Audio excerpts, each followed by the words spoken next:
नमस्कार विद्यार्थी मित्रांनो, सिंपल लिफ्टिंग मशीनचे प्रॉब्लेम आपण सॉल्व्ह करतोय आणि या व्हिडिओमध्ये आपण हा प्रॉब्लेम सॉल्व्ह करणार आहे. हा प्रॉब्लेम आहे लॉ ऑफ मशीनवरचा. ओके, आणि त्याच्यामध्ये काही गोष्टी आपल्याला फाइंड करायच्या आहेत. तर प्रॉब्लेम वाचूया आणि पहिल्यांदा गिवन लिहूया काय दिले ते.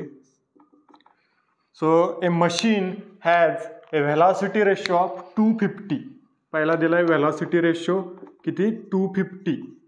पुढे काय म्हणले and has its law of machine किती दिलाय P इज इक्वल टू ब्रॅकेटमध्ये 0.01 plus 0.01 W plus 5 MW plus C असते. म्हणजे M काय असणार 0.01 W प्लस C म्हणजे 5 असणार न्यूटनमध्ये.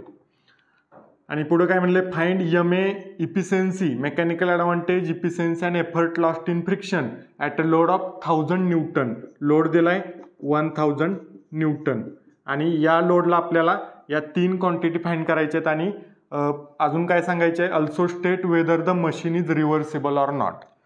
म्हणजे 4 गोष्टी आपल्याला फाइंड करायच्या आहेत. तर त्या 2 फाइंडमध्ये लिहूया आपण. 2 फाइंड काय काय फाइंड करायचे आहे. एक मेकॅनिकल ॲडव्हान्टेज सेकंड पुढंच लिहितो मी इफिशियन्सी. त्यानंतर third effort lost in friction. Effort lost in friction म्हणजे PF राईट. आणि चौथी गोष्ट काय आपल्याला मशीन रिव्हर्सिबल आहे का नाही ते सांगायचं.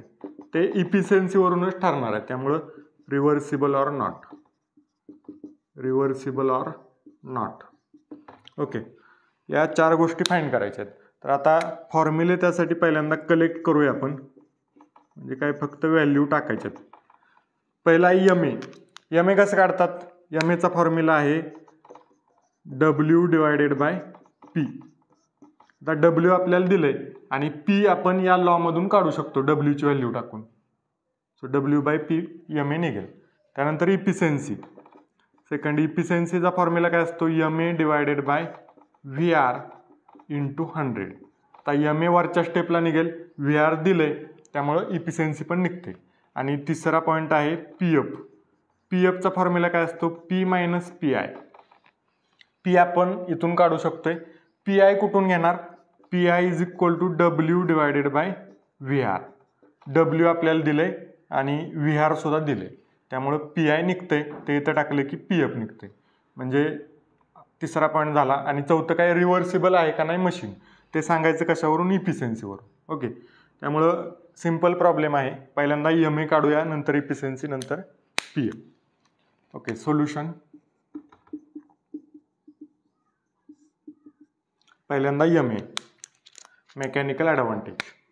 So first mechanical advantage is equal to W divided by P. W किती दिलाय 1000 डिवायडेड बाय आधी P काढावं लागेल. P आधी काढूया. एफर्ट आपल्याला माहित नाही. So effort P is equal to law दिला आपल्याला law of machine 0.01 W plus C आहे 5. आता W आपल्याला दिलाय 1000 तो इथं पुट करूया.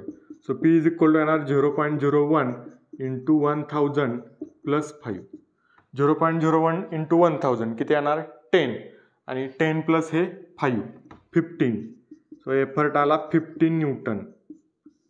आता हा P इथं पुट करूया म्हणजे MA निघतंय. So MA is equal to W divided by P. W किती दिलंय 1000 डिवायडेड बाय P आलं 15. आता हे 1000 बाय 15 तुमच्या कॅल्शीमध्ये पुट करा. ती व्हॅल्यू किती येते 66.67 असं MA येते. ओके, आता सेकंड पॉईंट आहे efficiency. Efficiency is equal to MA divided by VR into 100. MA किती आहे MA इथं निघाले 66.67 डिवायडेड बाय VR आपल्याला दिले प्रॉब्लेममध्ये 250 आणि इंटू 100.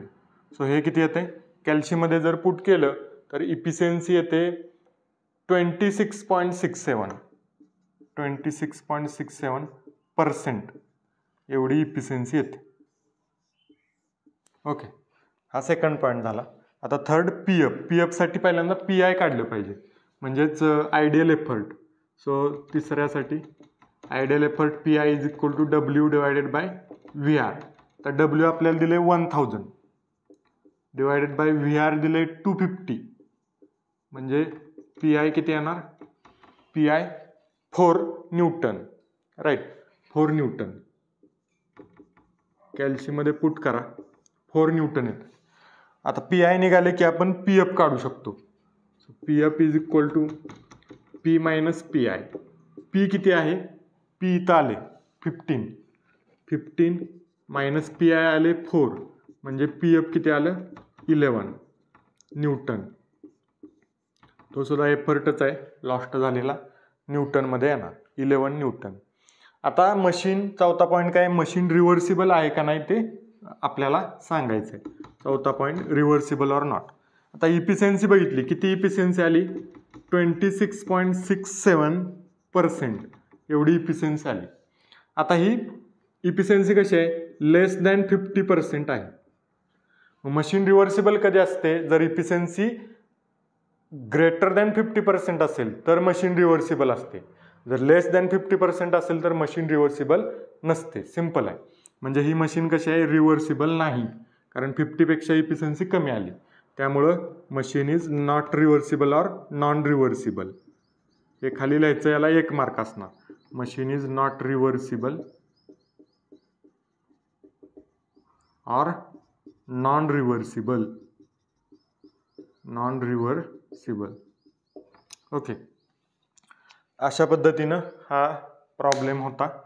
4 गोष्टी फाइंड करायच्या होत्या, त्या आपण फाइंड केल्या. थँक्यू.